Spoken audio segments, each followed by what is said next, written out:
I don't know what my professor's gonna do, but I'm not gonna say no.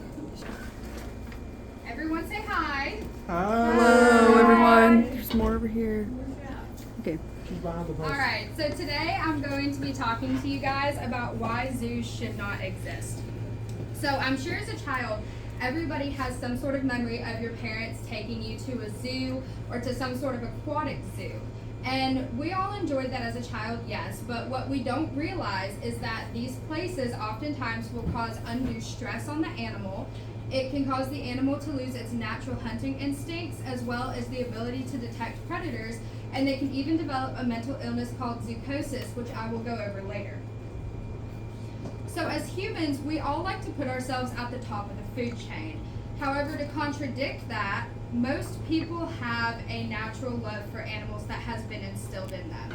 What humans love more than animals, however, are our own children. And we like to take our children to the zoo despite the stress that it can cause the animals. We're taking them to the zoo at the animal's expense. So we also use zoos as our personal entertainment. You know, humans have a natural want for the excitement in our life, to have that adrenaline in our life, and what we don't realize is that with that comes the want for knowledge. Knowledge for humans is power, and oftentimes what zoos will do when you are walking around is they will place up these little billboards with fun facts, little things on the wall, and oftentimes you can get all that information from a simple Google search. Zoos are oftentimes geared as a business rather than a place that you can actually go and learn from. They gear it as a business because everyone wants to see some rare animal. If the zoo has a rare animal that everyone wants to come see, that is more profit for the zoo. There is also animal mistreatment that can happen. Zoos will oftentimes put out entertainment opportunities, and they'll say that they can do children's parties. They will say that they can do picture moments if you pay like $100 or $150, and oftentimes they will often advertise one-on-one interactions, which can cause extra stress on the animal. A 2019 study by the World Animal Protection Group shows that 71% of zoos and aquatic zoos offer at least one type of animal visitor interaction experience that went against the guidelines that were established by the Association of Zoos and Aquariums. There is often speculation for small private zoos and roadside attractions that the animals are not fed properly. The animals' dinner for that day oftentimes will come from whatever treats they get for their performances. We also don't realize as humans going to zoos is causing the animals illness. An animal in a zoo can oftentimes show stereotypical behavior. So you may go to a zoo and you will see like a lion pacing back and forth in its cage. You may see a polar bear in the water just randomly swimming in circles. This is a sign of zoochosis. It is a mental illness that oftentimes stems from outside sources working against the animal's welfare. So perhaps that animal was illegally captured from the wild and brought into its small enclosure, and it does not understand that it can't just roam wherever it can freely roam. Oftentimes, other signs are bar biting, which can cause the loss of teeth in the animal, self-mutilation, over-grooming, and refusal to ingest food or water. We can also cause the animal something called capture myopathy, which is muscle damage that happens from overexertion when the animal is transferred, restrained, and goes under the stress of being in a new environment with new noises and sounds. In the early 70s and 80s, there were actually a total of 54 orcas that were illegally caught off the coast of Seattle, Washington. 17 of these illegally caught orcas went to SeaWorlds that were here in America.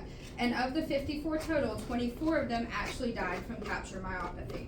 Once presenting with capture myopathy, the prognosis is labeled as a very poor recovery chance for the animal. There is also the inappropriate ability of the zoos to give the animals the space that they need. As a human with the proper amount of money, you can go out and buy all the land that you want to live on. The animals can't do that. If you look at a dolphin, the average enclosure size is 444 square meters in a zoo.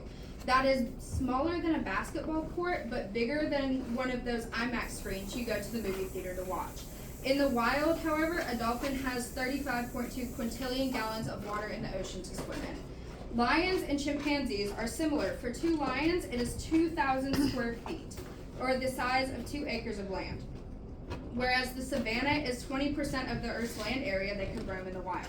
A chimpanzee's enclosure is a minimum of 1,700 feet wide for 2 of them. If they live in the Amazon rainforest, they have about 2.3 million square miles across 9 different South American countries to roam. There is also the improper care of these animals in private zoos in a developing country. While American zoos can actually give their animals the proper food and water they need, in developing countries, there are oftentimes zoos that are abandoned and the animals are left to starve to death. In the picture you see up here to the left, these are 2 lionesses that were originally owned by an Armenian billionaire. Due to financial issues, years after his zoo was opened, he had to close it. Of the 27 animals that were in this zoo, only 7 of them survived, including these 2 lionesses. While the average lioness weight is around 300 pounds, when they were seized, they were about 100 pounds apiece. So finally, instead of paying to go to a zoo, as a human, what we can instead do is put ourselves in the cage and pay for something like a safari you would see here. The animals still have the free ability to roam around, and they are not under the same amount of stress that they would be if we looked at them inside of a zoo. The government could even ban zoos, such as Costa Rica did in 2023. There are currently 240 accredited zoos across 13 different countries, 217 of which are in America, 217 of which are in America alone. Between these, there are about 800,000 animals across 8,600 species that are currently being confined in cages. And animals are not a human's personal entertainment. They deserve the millions of acres of land that they were given to roam free on. Yay!